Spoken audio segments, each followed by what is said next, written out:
আইসলাম ঢাকা নাজমাফার বাসা আই দি সারাদিন এর গ্যাসের চুলা জ্বলে। আমি বললাম কি থাকো বই, দেশের মধ্যে গ্যাসের ক্রাইসিস, তেলের ক্রাইসিস, তোমরা যে গ্যাসের চুলা সবসময় জ্বালায় রাখো, তোমরা বিল বেশি উঠে না? দুধ যাবে এক কল, আমরা তো কোনো মিটার মুটার নাই। তোমরা মিটার নাই মানে কয়টা হলো ডাইরেক্ট লাইন।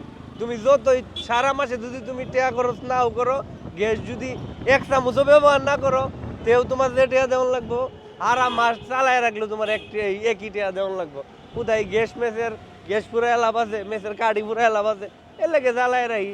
কাপড় চুপড় বাইরে গে আলসি লাগে রইতে দিলে চুলার উপরে চুলা জ্বালায় দেয়, কাপড় চুপড় শুকাই, গরম পানি করি, এই সেই নানান কিছু। আমি কইছে তো ভালাই হয়েছে, সে তো দেশ স্বাধীনই হয়ে যাবো। এই সিস্টেম যদি এবার চলতে থাকে, যে আল্লাহর নামে চলিলাম, গ্যাস সাইডে রাখলাম, 1 মাস চললো, তার মাস শেষে 1450 টাকা দিলাম। এটা তো কোনো স্টাইল না রে বাবা। আমরা গ্যাস পাই না আর আপনারা গ্যাস দিয়া বড়া বানায় খাইতেছেন, এটা তো ঠিক না ভাই। এটা ঠিকঠাক করেন, যথাযথ কর্তৃপক্ষের দৃষ্টি আকর্ষণ করতেছি। ধন্যবাদ।